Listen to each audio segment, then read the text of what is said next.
All right, hi everybody. Ryan Pruitt. We're about 3 weeks out from the premiere of the Last Jedi, Episode 8. I'm excited. I know a lot of people are, and I thought for fun, I kind of wanted to do a timestamp prediction, a spoiler preview of what I think is going to happen in the movie. One of the things I like about Star Wars is it's very straightforward storytelling.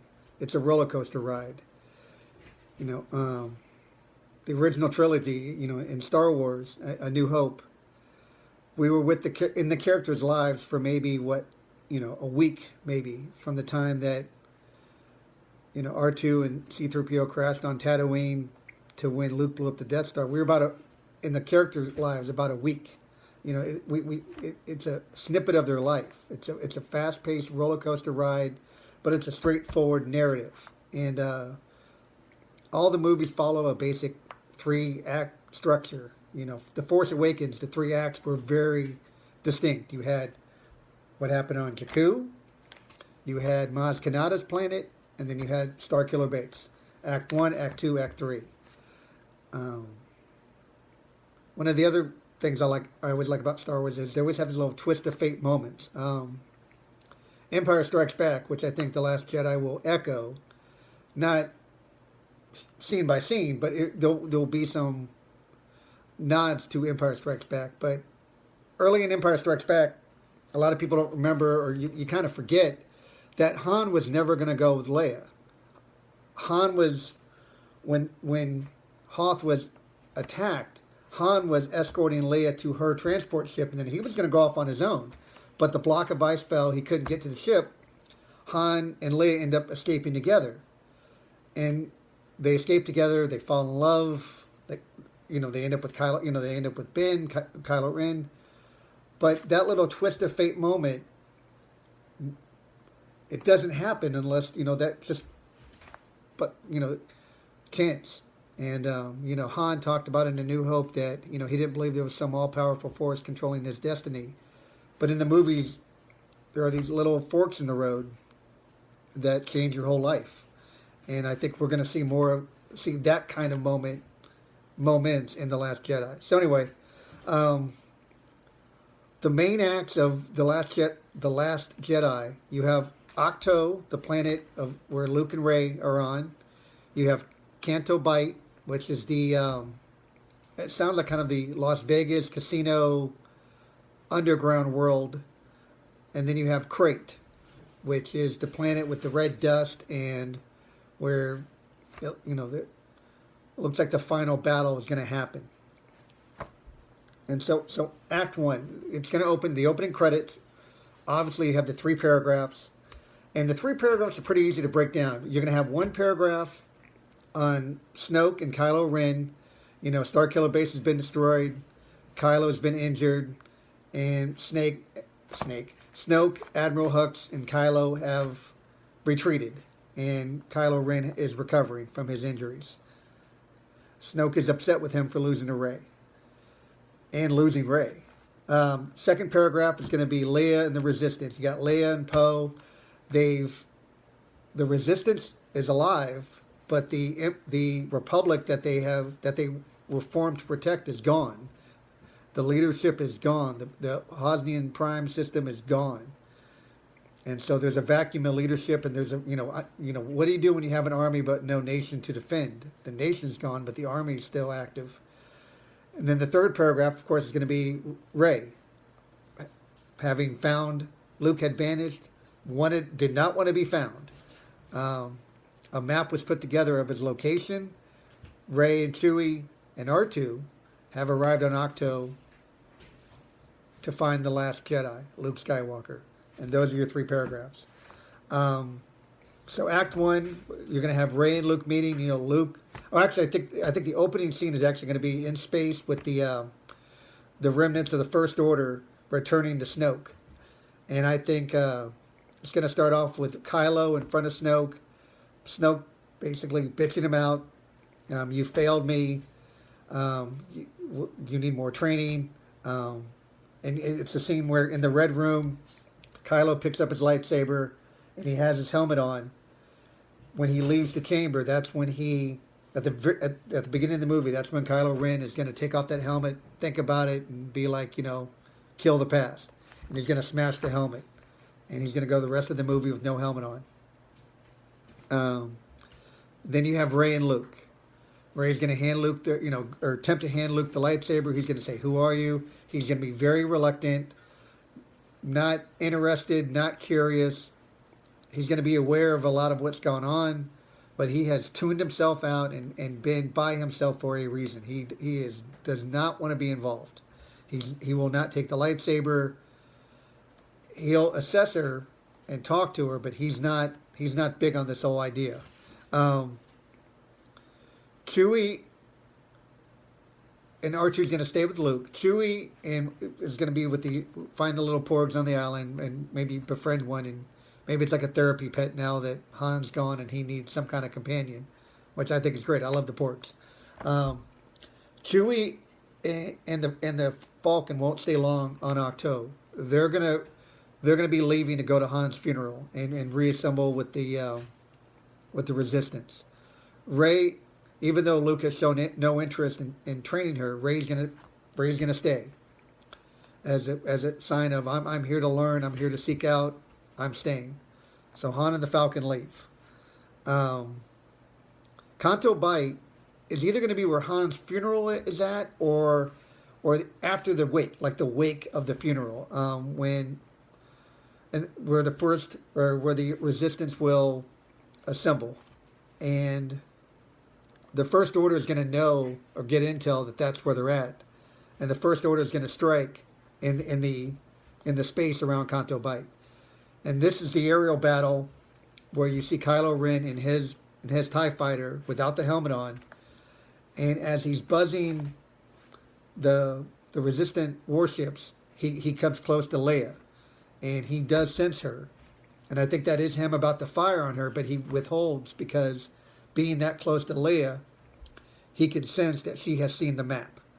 So now Kylo is now going after Leia because he wants the location of Ahch-To. During the battle, that's when you see Poe, who wants to just go fly. He wants to just be a fighter pilot. He loves flying. He's not thinking about leadership. He just wants to be a fighter pilot.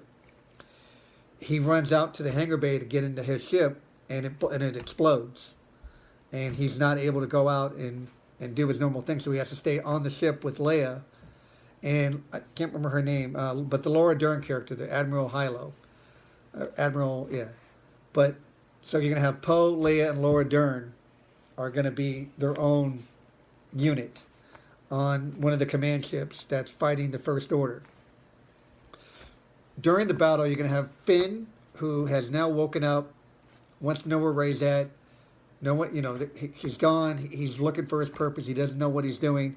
Finn and Rose are going to pair up. Again, it's that twist of fate. Poe's fighter explodes, so he ends up, instead of just going out to be a fighter pilot, he ends up staying on the command ship with Leia.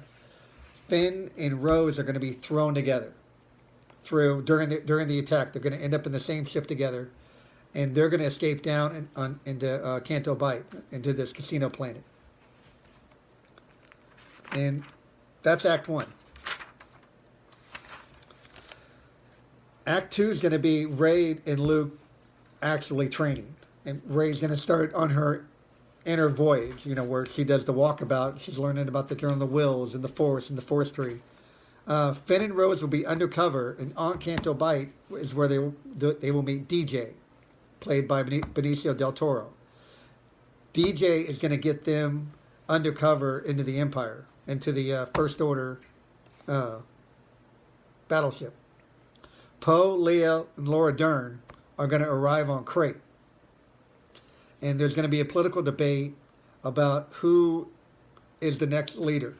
Leia is damaged goods at this point. She's Vader's daughter. She's Kylo Ren's mother. Now, how many people actually know that?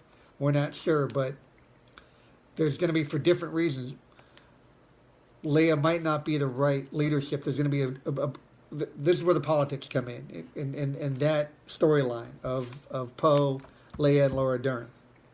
Finn and Rose will get aboard one of the Star Destroyers with DJ's help, and they'll demolish it from the inside. That's where you see Finn battle Phasma, and you see all that with Finn and Rose in the Emperor uniforms. They're going to find out that the First Order knows that the Resistance is on Crate. Finn and Rose will escape and get ahead to warn them, hey, First Order's coming. Luke, while finally agreeing to train and assess Rey, keeps a distance, is aloof, reluctant to even be around her, and he doesn't tell her why. And it makes Rey wonder what his problem is.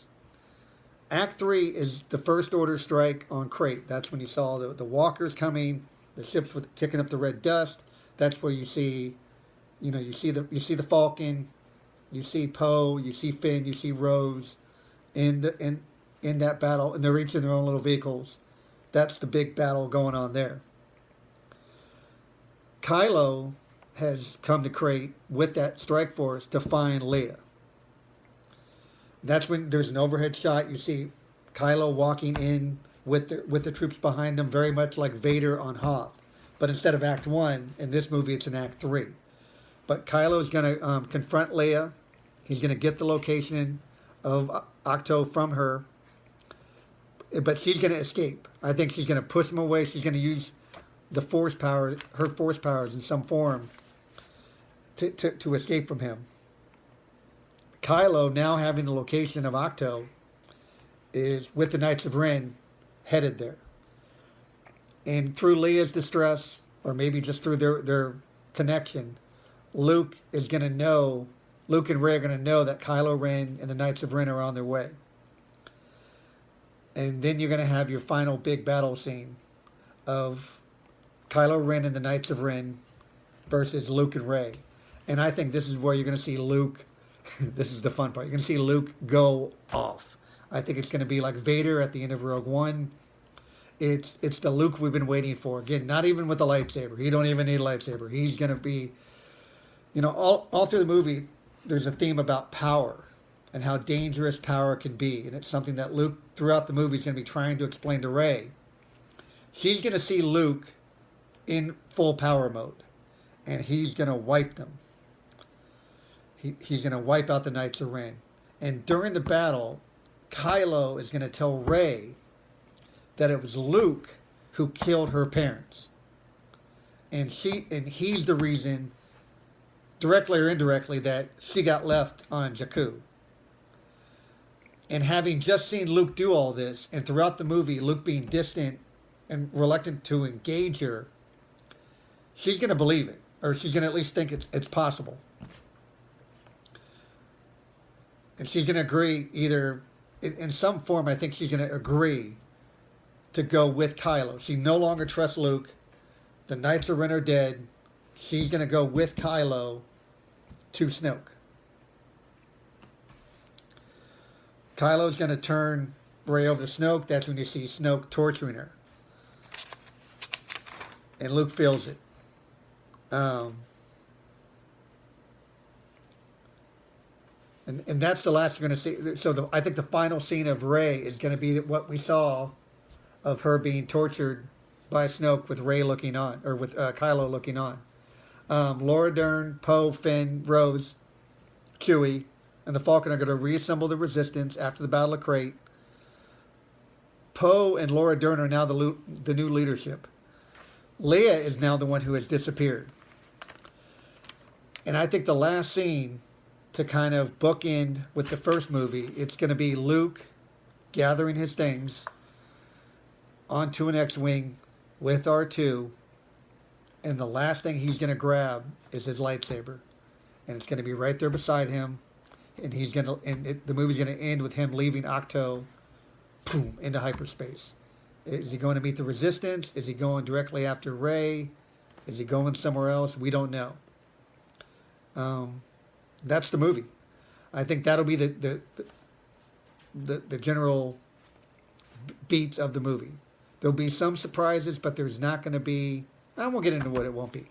that's what I think is the plot of the movie. I look forward to, in 3 weeks finding out how much of this I got right.